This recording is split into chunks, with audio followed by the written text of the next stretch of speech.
Become a sustaining member of the Commonwealth Club for just $10 a month. Join today.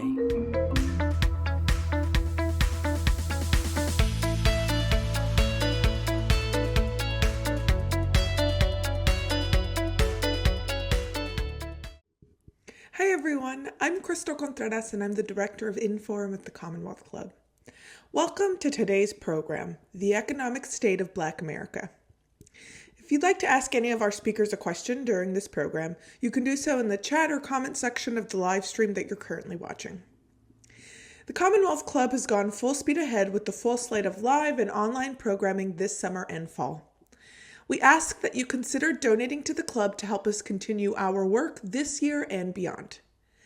Please visit us at commonwealthclub.org/online to learn more, and you can also click the donate button you see to the right side of your screen live during this program.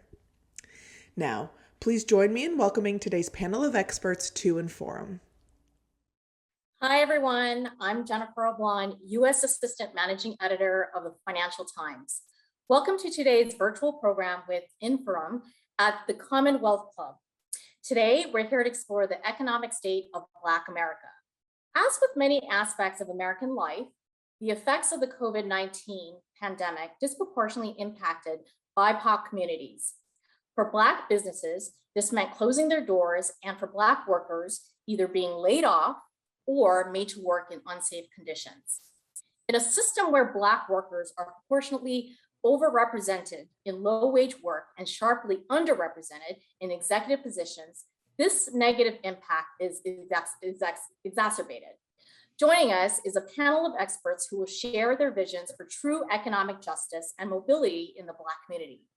First, McKinsey & Company's Shelley Stewart III and Michael Chewy are co-authors of the recent report, The Economic State of Black America, What Is and What Could Be.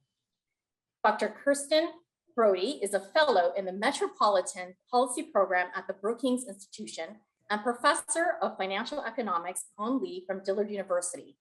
And finally, Jeffrey Wallace is CEO and president of Leaders Up, an organization bridging the divide to create an inclusive anti-racist economy.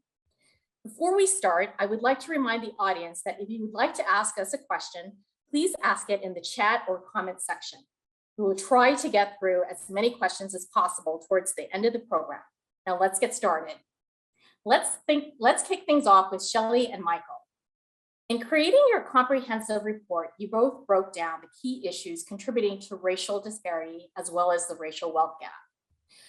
Let's talk about these and other findings. And you both, again, wanted to do the economic lens of the economic roles individuals play as workers, business owners, investors, consumers, and residents. Shelley? Yeah, absolutely. And thank you for having us.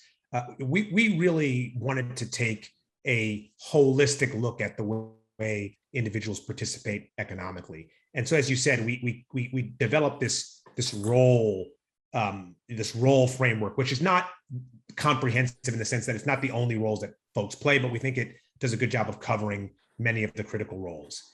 And I think one of the headline findings is, which is maybe not surprising other than the magnitude, is that disparity materializes in a very meaningful way across all of the roles that Black Americans play in society. If you just take something like the worker role, which is really, really critical if you're thinking about the wealth gap, because you got to earn income that is above your expenses to be able to save and invest. We found a $220 billion annual wage gap. So if Black Americans had their fair share of the wages that are paid in this country, that number would be $220 billion higher. And that comes from a range of factors, from having jobs that are entry level and not progressing through the funnel, being in the wrong mix of occupations, and being underpaid within occupation. And so we just found substantial opportunity in that role as well as the other roles. Now, I'm just going to throw out a statistic. One statistic that jumped out at me: some 3.5 million Black families have negative net worth due to debt, while an additional 4.3 million have net worth of less than $10,000. And conversely, only about 340 1,000 Black American families have net worth about above $1 million. Michael, can you speak to that? Yeah, I mean, I think one of the remarkable things, and Shelley and others, and other colleagues had actually published on the racial wealth gap before. At the median level of households, there's an 8-to-1 ratio between white median household wealth and Black median household wealth. What's remarkable, though, as part of this study, we actually graphed the entire distribution of wealth within the U.S. economy, and there is a huge disparity, as we've discovered.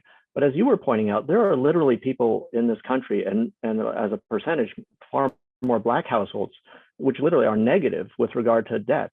But if you actually look at the curves, in fact, what's interesting, interesting is not the right word. What's very challenging about our entire economy is that the most common wealth, both for Black families as well as white families, is zero.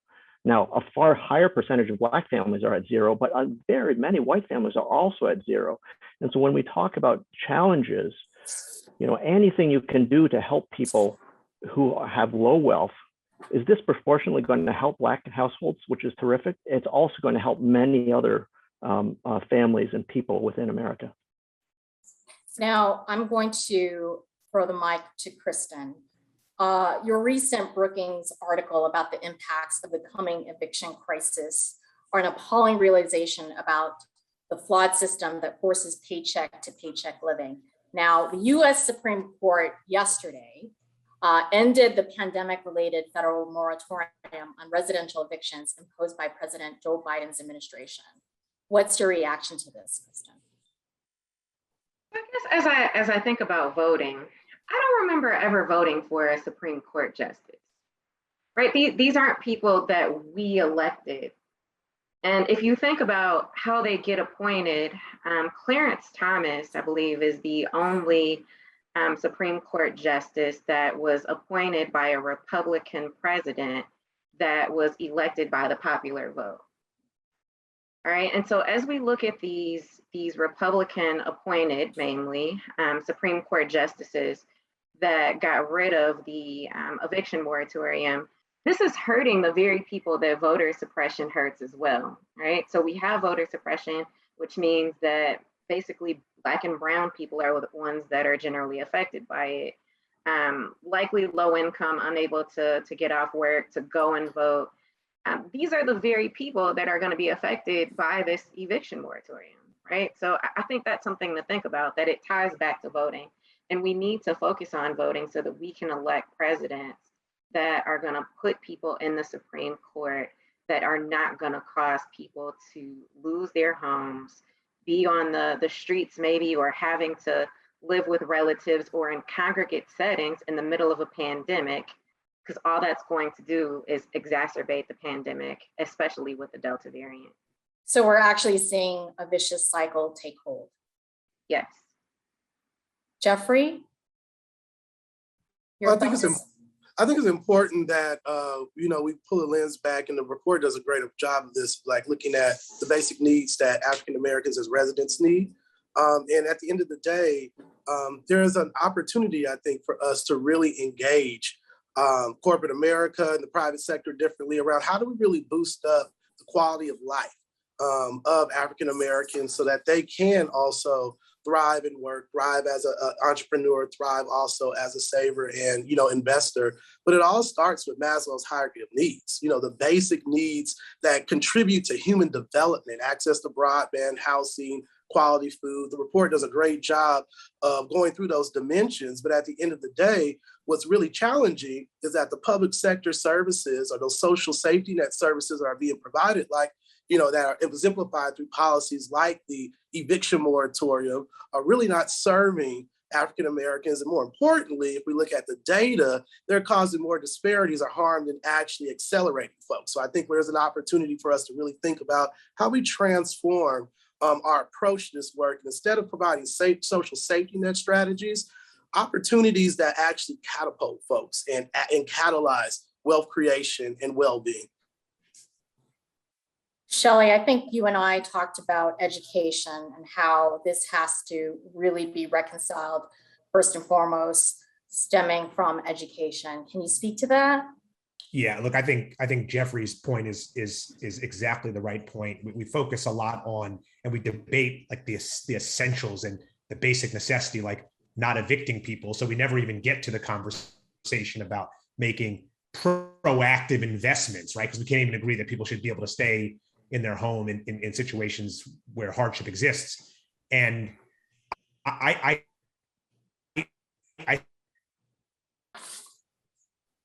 think that we have been having this.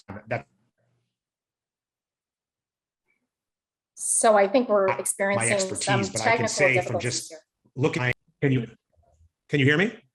Now I can. I'm sorry. Yes. That's okay. I apologize. My internet. So what I was saying is, I can look at the facts and apply some common sense and realize that we have made a decision in this country to fund public education in a way that exacerbates disparity.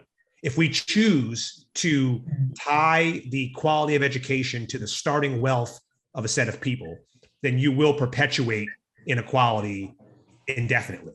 And we can choose to make a different choice and say, where we have communities of talent that is waiting to be harnessed and to be supported and invested in, we can unlock that human capital, and the returns on those dollars, this has been proven out time and time again, is exceptionally high. And so I think we really need to focus on how we help educate the masses of people who are being underfunded and undersupported. You should not have to be wealthy to get a good education in America. Michael, did you want to add to that?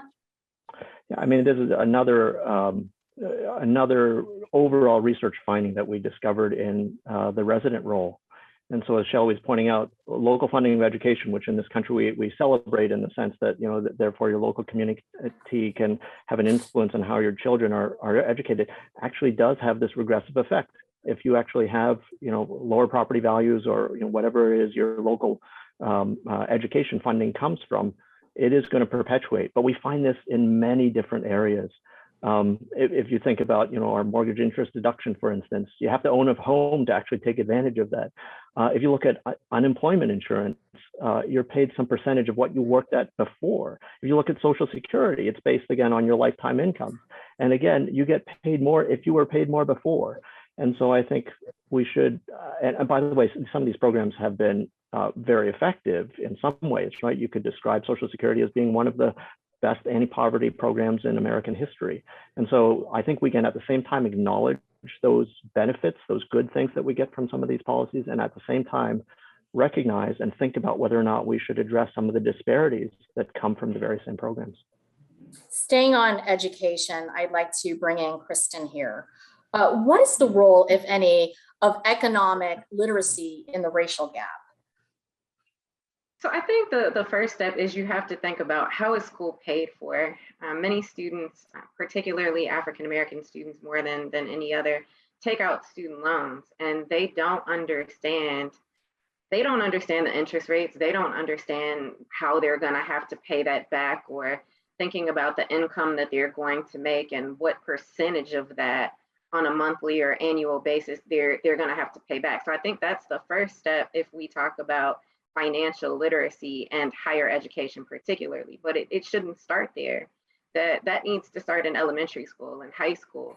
That we can't just expect that parents are going to teach their kids. What if the parents didn't go to college? What if they don't own a house, right? So we need to incorporate that into the education system at a much earlier phase so that people understand how higher ed is funded. Jeffrey, so McKinsey's report highlights that the responsibility of creating a more equitable economy can and should rely on employers leveraging an existing talent pool of Black workers, something Leaders Up directly tries to accomplish. Can you talk to us about this unique emphasis on employer-led solutions and lay out the impact of placing the onus on the company rather than the individual? Well, I think it's important that companies in general get back into the game of human capital development, because at the end of the day, when we look at the African-American population and the BIPOC population broadly, what we're missing out on is hidden genius. that should be tapped into in order to, and cultivated in order to really ensure that we're driving and delivering innovation. There's so many, there could be cures for cancers, there could be the next tech platform, there could be all types of opportunities, but it all relies around, I think from a perspective that the private sector must communicate where the future of the sector is going and then align that with educational outcomes and pathways that allow folks to actually develop the skills and competency to be competitive in the marketplace.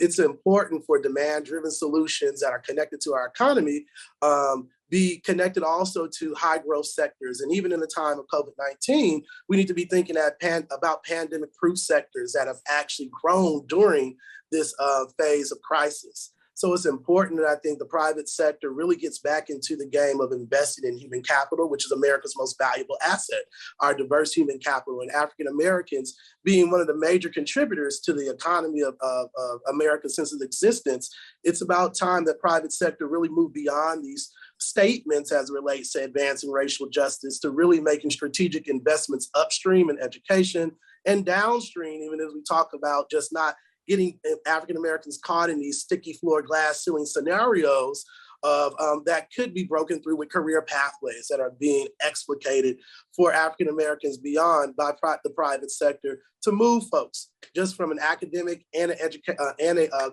economic and last but a career standpoint up these career ladders.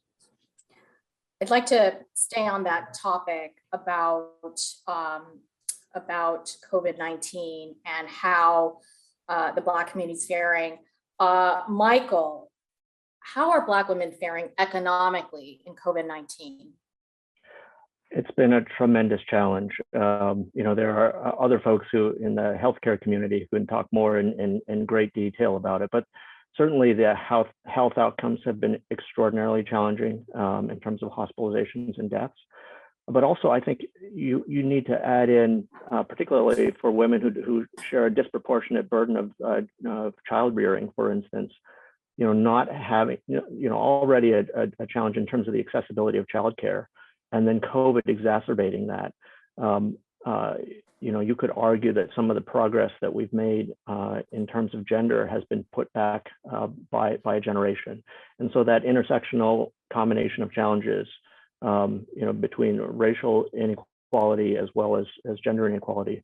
Number one, were difficult before, and number two, COVID has made much worse. As being part of the reports on, as part of being one of the authors on the reports, Shelley, did you want to also talk about how COVID has impacted Black America economically? Yeah, I think we see both, and we think about it in terms of both lives first, like disproportionate death rates and infection, and we've seen that. And then on the livelihood side, you mentioned it, Jennifer, at the outset, there are a few things happening. One is on the small business and medium business side, you see disproportionate suffering because of the industries that Black-owned businesses are in, which, by the way, is a function of a lack of access to capital, which drives those decisions into industries that are going to be more hit in these kinds of situations. Two, many more frontline and, ironically, essential workers who have to be in the fight to help us do things like go to the hospital and travel and go to grocery stores. These are jobs that are chronically underpaid and undersupported from a benefits perspective, and yet we're asking these people to be on the front line, and they're disproportionately Black. And then if you think about some of the disruption and furloughs, these are folks that are disproportionately economically fragile and don't have the ability to weather a 2 or a 3 or 4 week furlough. And the last thing I will say is, this is not a surprise. The fact that the pandemic hit Black Americans the way it did is not a surprise. We knew this at the beginning of the pandemic. In fact, I co-authored a piece in April of 2020 where we just laid out a set of hypotheses that we thought would play out. And one of the things that we found is, if you look at the housing conditions that Black Americans live in, the density in the areas where they live, the lack of healthcare, we found that Black Americans were twice as likely to live in a place that would be dramatically more impacted by the pandemic. And if you actually look at fast forward to how this thing has played out, it's played out exactly that way. And I say that not to say that we had a crystal ball. It's just that history repeats itself. When there are big national disasters or pandemics or other exogenous events, groups that are less economically secure get hit the hardest. And we've seen that here in this pandemic. Kristen, you talked about automation is really become a huge source of concern for exacerbating the racial gap. Can you speak to that? So I think following up on what Shelley said, a lot of the jobs that he talks about also are at high risk of being automated. So if you think about cashiers, servers, not so much caretakers. So it's not just lower paid jobs. And I think sometimes people think that, but I want to add also to what Michael said. I have so many thoughts, but I think about Black women being the caretakers, not just of children in their own households, but children everywhere, and not just children, but elderly people, disabled people, all over. Like Black women take care of this country, right? And so then going to what Shelley said, like we're overrepresented in many of these jobs that are lower wage, customer facing, put them at risk of getting COVID themselves and taking it home to their families and the communities that they take care of, all for a job that has a high automation risk score, right? And so if we think about during the pandemic, just think about your local Walmart, and I'm not picking on Walmart, but Walmart, Target, CVS, Walgreens. Think about how many human cashiers there were pre-COVID, and then think about if you go in there now, how many cashiers there are. And what do those people look like? Because for me, and I've traveled around the country, they're generally Black women and men, or Hispanic women and men. Again, putting themselves at risk to take care of their families for a generally lower wage job that puts them at risk of getting COVID. And then following, reopening, I'm not going to say post-COVID because we're not there yet, but when things start to reopen, those people aren't there, they're machines. So now you got to check yourself out, right? So what are those people doing? And I think that companies are saying people aren't coming back to work, but if you have a machine, then what are they coming back to? And the people that used to be cashiers can't just automatically become bartenders, or they don't automatically become order fillers, right? So I think that we need to stop blaming workers and start protecting them, particularly Black women. So what should a corporate CEO do at this juncture? What would be your best idea? My first thing is to stop saying that people won't come to work because they're lazy or because they're getting whatever government benefit. Provide childcare. I think about when I go to the gym, you can pay a few dollars extra for childcare, right? So couldn't we do that with these big companies? Couldn't some of these big companies provide childcare? And I'm not saying that they don't, but if they don't, couldn't they provide childcare? Ensure that their workers have a way to get to work. Every city doesn't have public transportation. Every city's public transportation may not be safe, right? So ensure that people can get to the jobs, have childcare once they get there. Make sure that they're going to be safe, be it through vaccinations or masks or social distancing. I'm not a doctor, but make sure that they're safe when they get there. And then if there's training that they need, I'm not suggesting that there's a skills gap. I'm simply saying that if there are skills that they need, then partner with an HBCU, hopefully Dillard University, shout out, or an MSI or a PWI. Because there are professors who train people for a living, right? So it's like there are plenty of people that can help corporations train people if they pay for it, right? So I think those are some things that that corporations can do to help people get back to work and make a living wage and be able to protect themselves and their families. So I'm going to ask the same question to Jeffrey. What should a corporate CEO do at this juncture? Well, a couple things. The first thing I think that a CEO should do is commit to anti-racism being a core value of corporate citizenship, and being an anti-racist employer. And when I say that, really looking at closing racial disparities across education, compensation and benefits, employment and career pathways. being very intentional about moving beyond compositional outcomes of how many Black folks are hired or on the board of directors, et cetera, and really looking at things like pay disparities and closing that gap, investing in education and alignment with the future of that sector.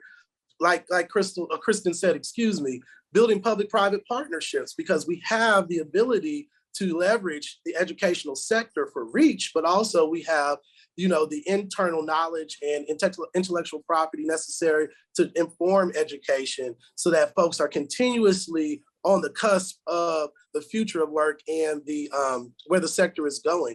There's a tremendous amount of opportunity to reimagine diversity, equity, inclusion, and start measuring what matters as relates to education, employment, compensation, and benefits. So there's some more rigor around the bottom line impact on the business as well as the employer brand internally from a cultural perspective and the employer brand externally to future talent that they want to attract.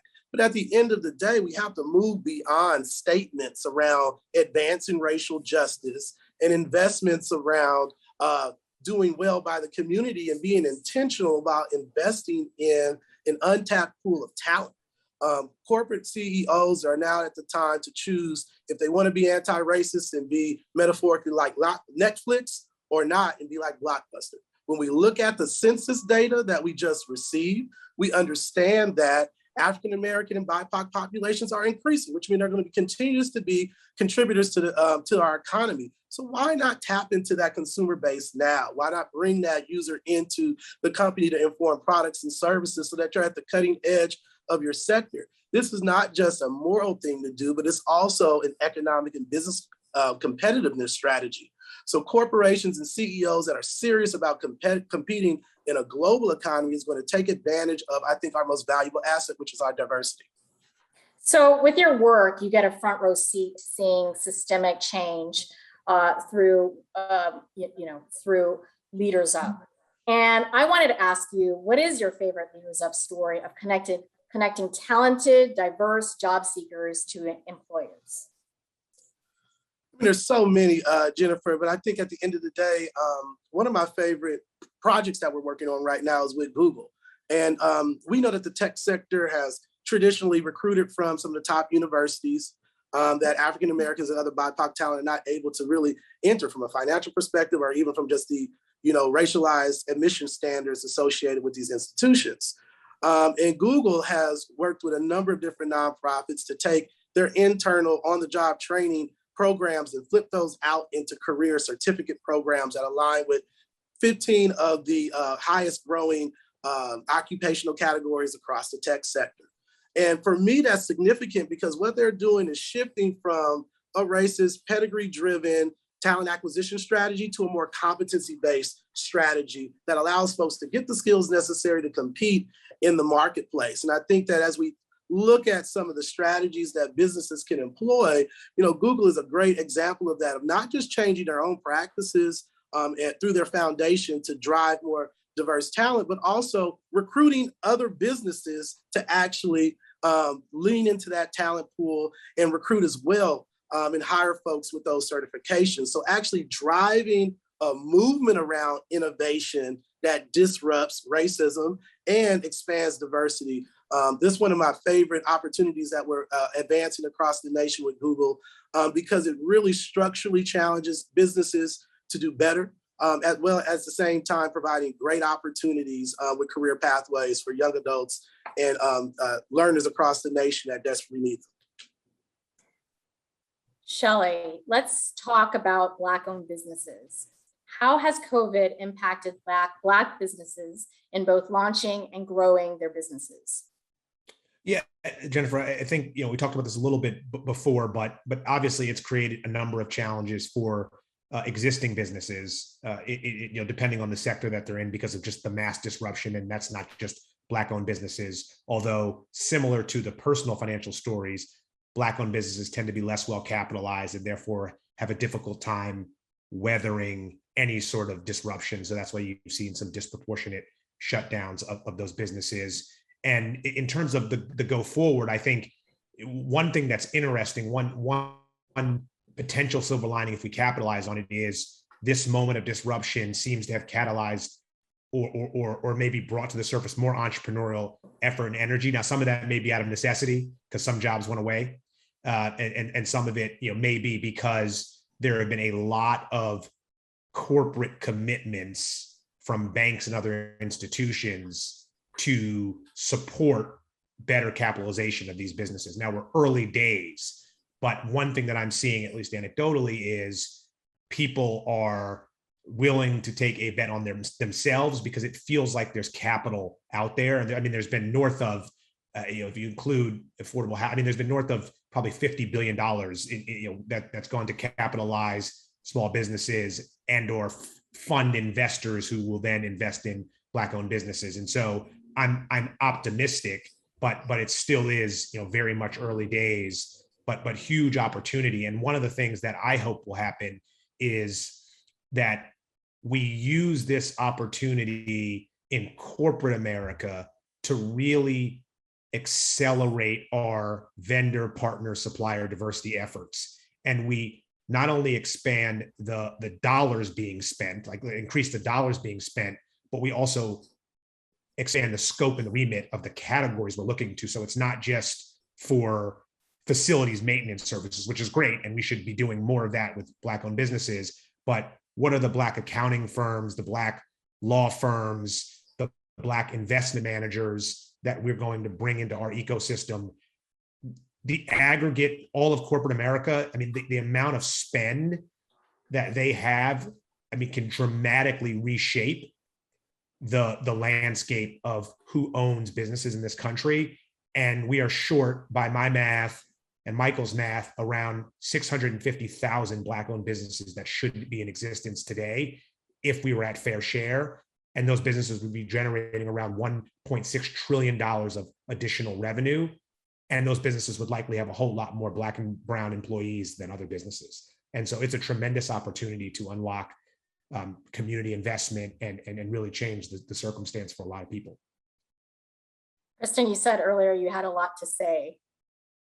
Did you want to add to what Shelley remarked on? Yeah, so I think my boss, Andre Perry, focuses a lot on small businesses and building assets in Black communities. And so I think that Shelley is right, that when we think about Black-owned businesses, more of them are sole proprietorships. They're focused in businesses that Shelley talked about, like in hospitality or in office cleaning, for instance, moving services, cleaning homes, things of that nature, cosmetology, right? And so we need to encourage more African-American people to go into businesses outside of those areas. But again, it's not just, hey, you should start an accounting firm, or, you should start a law firm, or you should start your own architectural firm. It's like, okay, how do I do that, right? So I think that starts again in elementary school, right? Telling young Black and brown students that you can do anything, and not just saying it, but making it possible. Because it's like, I could go and get a degree in biology or engineering and accumulate a whole bunch of loans, and then what? Like, when I go to try to get a business loan and I face discrimination at the bank because there's not a Black-owned bank or a Black banker at the bank that I can go to, how am I supposed to get this loan?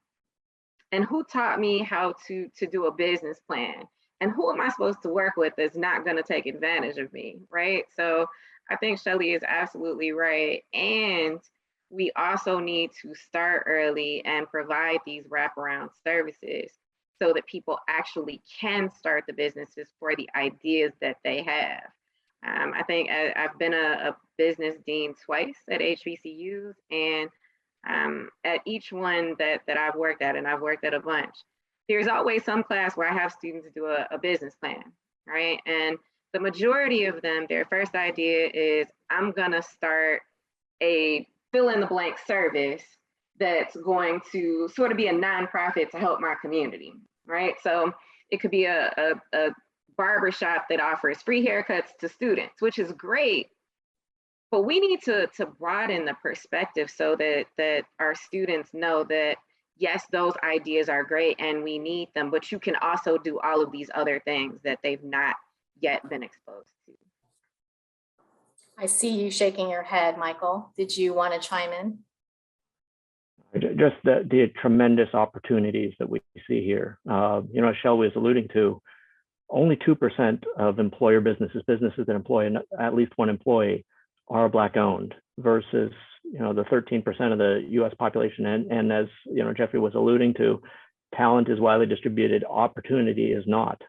If you could distribute that opportunity better through access to capital, all of these other things we've been talking about, you could just greatly increase, the level of successful Black entrepreneurship. I think that's our hope for the future. So the report touches on consumer deserts in Black neighborhoods. Can you define that phrase for our audience and explain how that economically impacts the Black community? Yeah, we looked at, another role that Shelley mentioned before is the role of Black consumers. And we discovered two types of disparities. And one of them you were referring to, we described them as access disparities. And a term that's used often in the analysis are deserts. Some of these are analogies with deserts, obviously. So if you talk about a food desert, it describes the distance between where you live and a grocery store, for instance. Housing deserts are defined slightly differently in terms of whether or not you're rent burdened, et cetera. But it just reflects the access that you have to goods and services that you could have access to and need in many cases as a consumer. And I think, as we alluded to earlier in the conversation, one of the things that's happened is we not only notice these disparities with regard to income, household income, how much you make for going to work, but also that the costs of these things, which are essential in life, whether it's housing, food, healthcare, those costs have actually been increasing, and particularly for Black households and Black families. And so, the deserts analysis is basically a location-specific analysis of, if you look at where Black people live, how accessible are things like healthcare? How accessible is broadband? How accessible is fresh food? And so what we see there are these disparities where a far higher percentage of Black people live in places where access to these types of goods and services, which are necessary for life, is more challenging. By the way, if I could just add real quick, the other analysis that we did was, you might think, well, the reason that these stores aren't here is because you can't make money doing it. And as you might know, we're part of a management consulting firm that looks and tries to help businesses. We analyzed, if you put some grocery stores in some of these, quote, food deserts, they in fact can drive the type of foot traffic that can make them a viable business. And so, this is a question of opening the eyes of consumer business executives to saying, look, you can actually, do good and make money doing it. So we've got a couple minutes before we take audience questions, but I wanted to talk to Jeffrey again about what companies do you think are doing it right when it comes to inclusion? You brought up Google. Any other companies that come to mind? Absolutely. We work with about 200 plus companies across the nation right now. And, everybody does a lot of work to do in moving beyond diversity, equity, inclusion to a state of anti-racism where you're proactively dismantling systems and policies, people management strategies that are exacerbating racialized disparities. I think the reality is that when I think about some of the partners that we have, like Bank of America, that is focusing with us around driving fair chance employment and rallying employers around ensuring that folks that are re-entering citizens have access to career pathways that provide the type of economic stability that curbs recidivism, is a great example.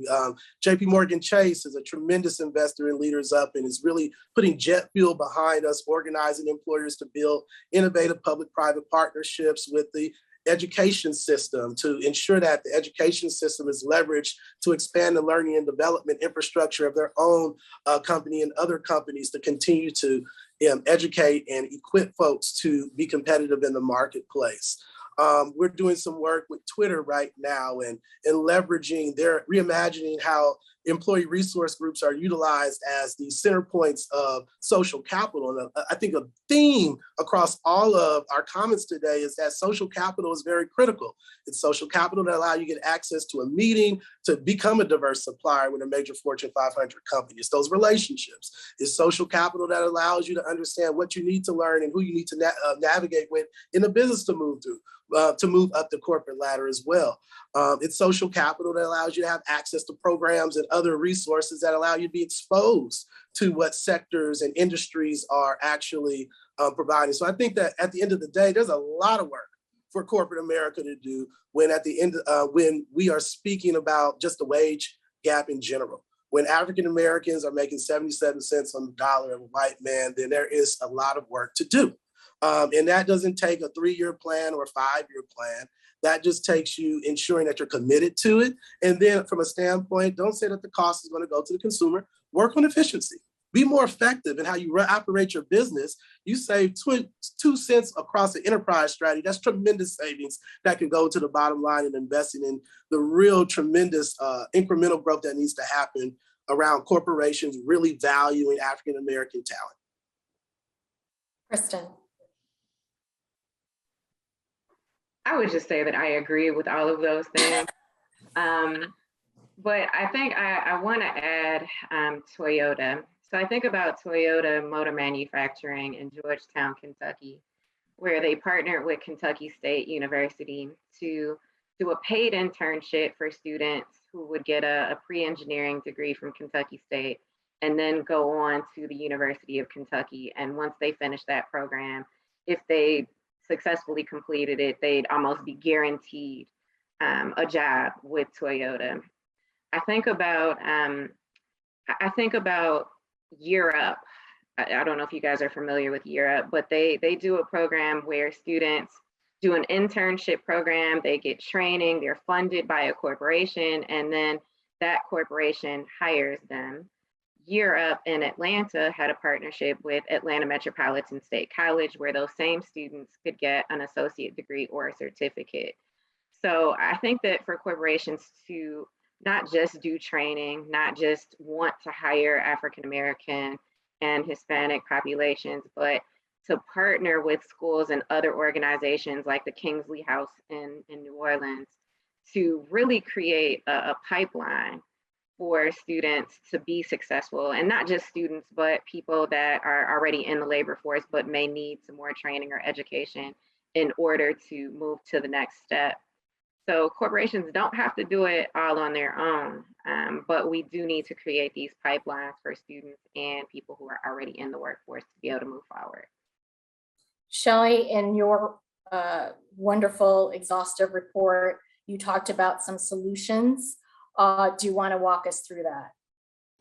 Was that your way, Jennifer, saying it was too long? I got the point. I know not many people got to page 149 or whatever it was. Yeah, Michael's fault.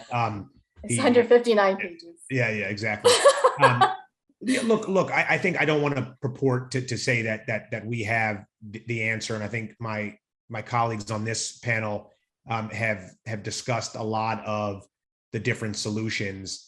I think what I would say is what I'm very focused on right now is how do we hold organizations, my own institution included, accountable for the commitments that we have already made in the last 18 months? Because there has been, as I said, not only capital commitments to do things like support affordable housing, support educational programs, support minority-owned businesses, the laundry list, the full list of things that need fixing, but also commitments to make our own firms more diverse and, to Jeffrey's point, inclusive.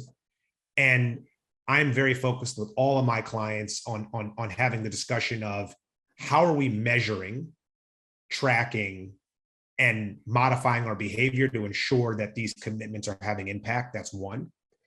And the second thing is, how do we drive greater collaboration and more energy towards initiatives? One of the things that I think the movement, if you will, struggles from is fragmentation. On the one hand, fragmentation is outstanding in that you can incubate lots of ideas. But on the other hand, good ideas that work sometimes get lost because they're not able to get the scale they need. And so to the extent that there's lots of coalitions that have been formed, and I think they're all great, how can we find opportunities to work together and really go after 2 or 3 things in 2 and 3 year increments and try to make real progress? And so that's what I would encourage us to do from a solution perspective is, I think we know the landscape and what needs to get done.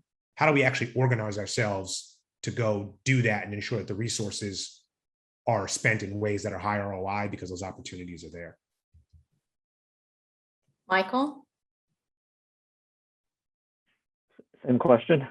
Yes. Otherwise, in general, I say yes to what Shelley says. No, it's just seriously. I mean, I think there are so many. This is the first panel that everyone's in agreement on everything across the board.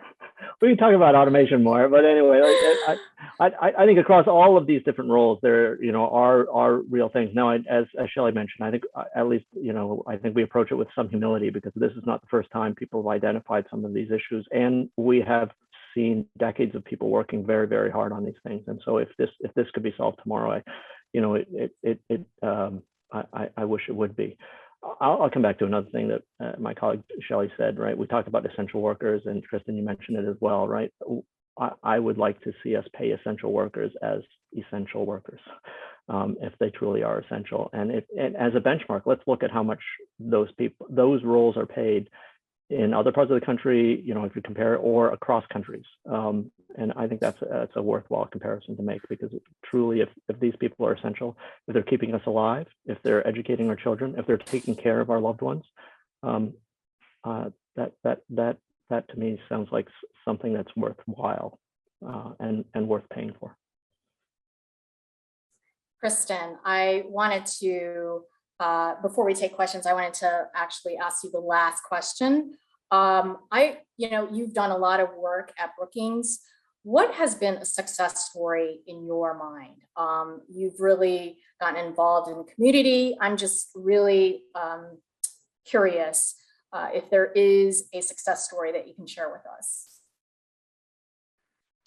So the UNCF, the United Negro College Fund, created a career pathways initiative where they funded programs at 4 different HBCUs. And the whole point of it is for these HBCUs to create ideas for students to move into the future of work, to actually create pathways. Not that the UNCF or their funder said, dictated, this is what we're going to do. No, they left it up to the professors to say, what is the gap? Like, what do students need to be able to make it in the future of work, right? And so I think through my work at Brookings and through doing research and talking to folks at McKinsey and other places to figure out, what do students need to know and be able to do to come to your company? Like, don't just come to a job fair or post an internship because we don't know what you really want. Some professors have worked in the field, some haven't in a long time, right? So what we did was we bought Stata, right? Because we didn't have Stata. We've been teaching statistics without it, right? And so students need to know Stata if they're gonna get a job at these particular corporations. They need to know Tableau, they need to know Excel, they need to know these particular things in Excel, right? And so UNCF didn't say, this is how we want you to spend the money. We could spend it to bridge the gap in the way that corporations told us that we needed to, right? So I think more individual partnerships, don't just show up to try to hire students at any school. Go and really talk to the professors, look at the curriculum, have these sort of meetings, right? Do the students need suits or computers or bus passes or art supplies? I don't know, right? Whatever the corporation is trying to hire students for, make sure that schools are teaching the students those things and that they have the resources to be able to do it. So I think that is a success story, because now Diller is preparing students for jobs that we know exist. Thank you so much. So we're going to get questions from the audience right now. And the first one, what's your view on reparations for Black Americans? What should they look like? How should they be distributed? And do you think it will happen in our lifetimes? Jeffrey. I was conveniently on mute for that question. Big picture, I'm just gonna have to underscore what Kristen is saying. Is like reparations for me looks like funding the HBCUs tremendously to impact Black talent. That is a system that we have where we can channel Black thought, Black history, Black culture, and start to repair a lot of the traumatic impact that America has had on Black people since they set foot on soil here. And I think it's important for us to invest in the HBCUs in a way that allows it to be free for Black folks, that allows us to lift up Black intellect, Black innovation. That's where we'll have the capacity to build out powerhouse business schools, to partner with corporations. We'll have the capacity to build out, other types of educational opportunities that allow African Americans to have the skills to compete and the social capital, more importantly, to build our communities. Like, give me the HBCUs debt-free with a commitment of $1 billion+ that can build these endowments that put them on par with endowments like the Ivy Leagues, so that we can ensure that Black talent, whether that be academic talent, whether that's athletic talent, then comes a whole bunch of different opportunities to generate revenue. I went to UCLA, not an HBCU, but I was astounded to know that the athletic director at UCLA made more than a chancellor. The reason why the athletic director made more than the chancellor, because they increased the revenue and the funds for that for our institution. So think about if we had the Black athletic talent at our HBCUs and be able to sustain these HBCUs to grow the type of flexible resources necessary to be powerhouse global institutions of thought and innovation. So that's what I would do. Kristen, I see you smiling. What's your view on reparations for Black Americans? I'm going to agree with what Jeffrey said, but I'm going to say it a little bit differently and maybe controversially, but I have tenure at Dillard's, so hopefully won't nobody get mad at Brookings. But I'm going to say free all of what Jeffrey just said for descendants of slavery. Okay, I'm for all people being able to go to school for free, but if we're talking about reparations, who should it go to? It should go to the people that were enslaved. Okay, so that's one, and then yes to everything else that Jeffrey just said.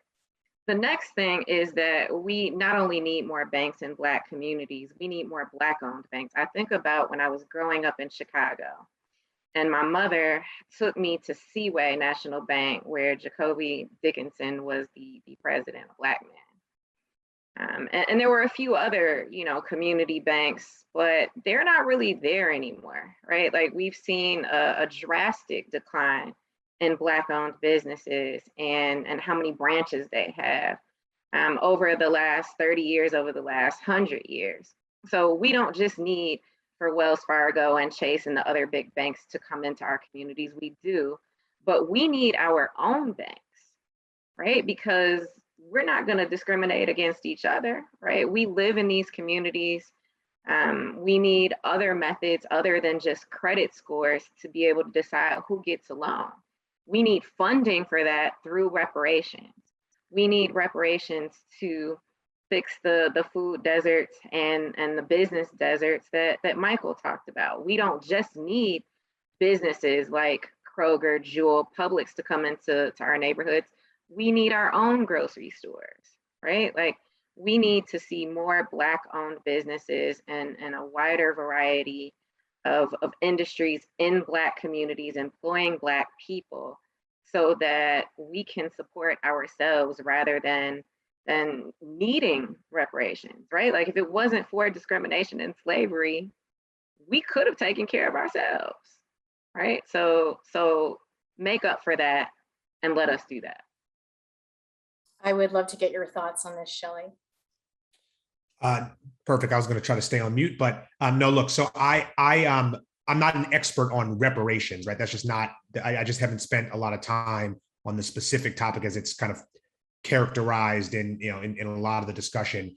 But I am largely where Jeffrey's articulation is, which is there is no question that substantial investment needs to be made in Black communities if we're going to address the mobility challenges and close the wealth gap. And I think that investment has to come from a mix of the social, public, and private sector. And I'll let we can debate the exact form of that, but that capital needs to flow. And I want to lift up this point about HBCUs because, despite being underfunded, having smaller endowments, being often neglected, they are still doing disproportionate work in terms of educating Black Americans. They represent 3% of the degree granting institutions, that is HBCUs, but they award 17% of the bachelor's degrees to Black Americans, 25% of the STEM degrees. Imagine if these institutions had real at-scale funding and support. Imagine what could be unlocked. And I think further, I think HBCUs actually play a bigger role than just education for bachelor's degrees and advanced degrees. These institutions are located, we've done the mapping, they are located in places that have very low economic mobility. That is, it's very hard to be born poor and move up, but these institutions have tremendous capacity. They can absorb capital and ideas and help be a broader catalyst for the communities that they're in. And so I do think starting to reimagine the role that HBCUs play, not just in direct education, but as accelerators in the communities where they're located, I think is really, really important. And the one thing I will say is, oftentimes we anchor on, the slavery as the kind of source of the wealth gap. But I think it's also important in contemporary context to remember that we as a country also made deliberate choices to create wealth that Black people were excluded from in the 20th century, right? So I think that one is important. It's hard for people to grasp, but if you don't allow a set of people to participate in a large wealth creation moment, like owning homes through leverage that's provided by the government and by banks, well, you can't then say 30 years later, well, why are you all so far behind, right? Because every year, $300 billion of inheritance is missing in the Black community relative to what it would be at fair share, because we didn't participate in sponsored wealth creation moments in this country. And so it's important context as we look forward and think about how we address some of these challenges through targeted investment in Black communities. We've got a lot of questions here. I'm going to ask Michael, how can or should employees hold their companies accountable in creating anti-racist workplace culture and hiring practices? Well, it's hard. I mean, one thing is, in aggregate, people will choose where they're going to work, and nothing counts, like voting with your feet. At the same time, people don't have complete freedom. We do have to put food on table, and so that's true too. But again, various organizations are pushing for transparency. People can organize themselves, and I'm not necessarily saying organized labor, but that has, in some cases, been a vector for change.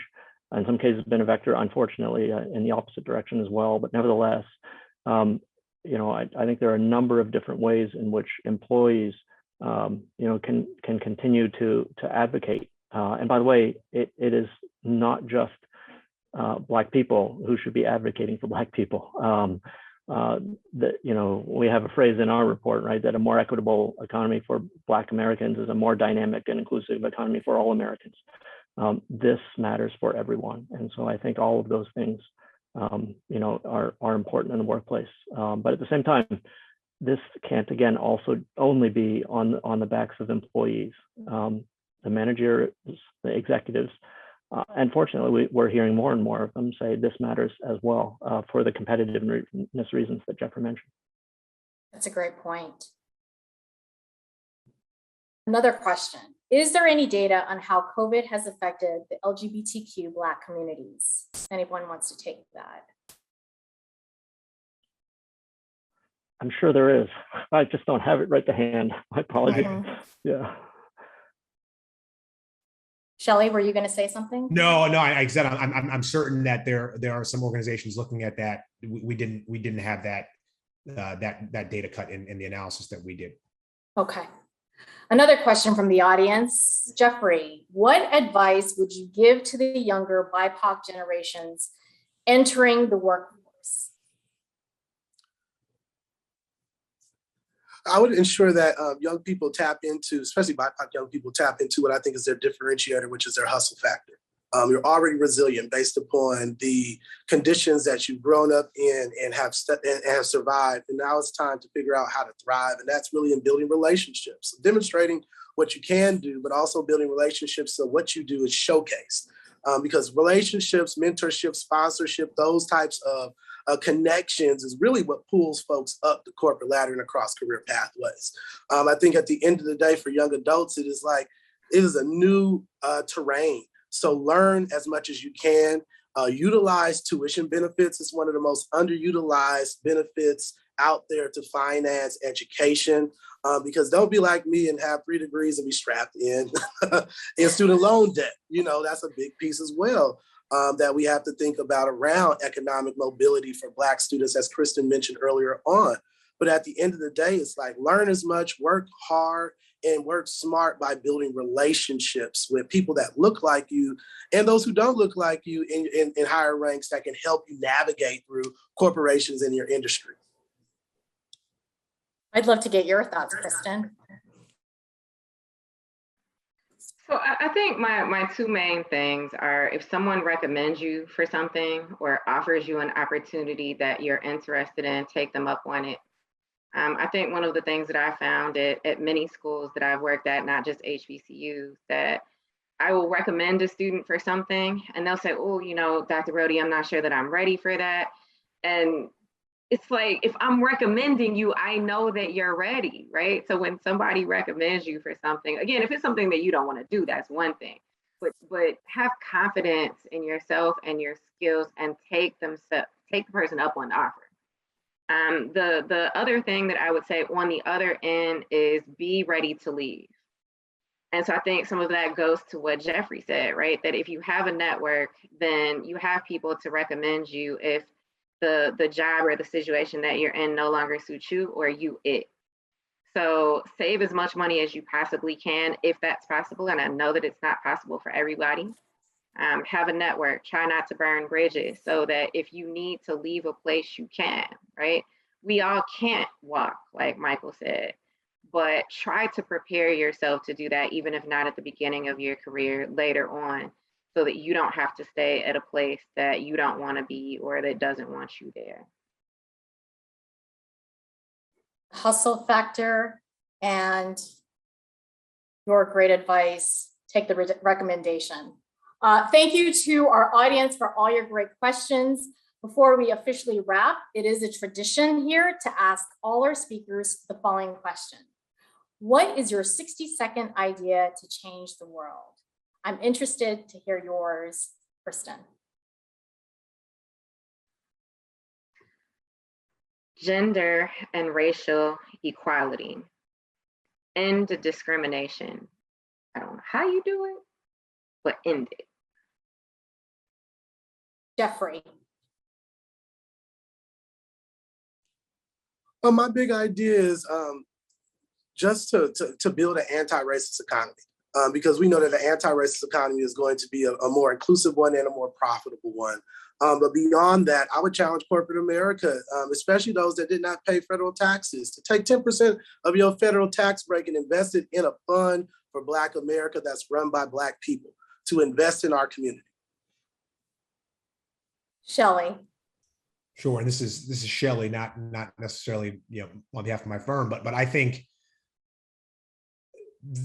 the idea focused on the U.S. for me is we have to disconnect starting wealth and family income from education and adequate health care, and I think we need to in particular do it for our children. The productivity benefits to society of investing early in kids who are being underinvested in, both in terms of their education and the quality of their healthcare, will pay off. So it will pay huge dividends in the future, and we can make that choice. Other places have done it. We can make a different choice than what we've chosen today. And Michael. Apologies for repeat. Pay essential workers for how much we value them. Thank you to Shelley Stewart III, Michael Chewy, Dr. Kristen Brody, and Jeffrey Wallace for joining me today at Inforum at the Commonwealth Club. If you'd like to watch more virtual programs or support the Commonwealth Club's efforts in making virtual programming, please visit commonwealthclub.org/online. I'm Jennifer LeBlanc. Thank you so much and stay safe.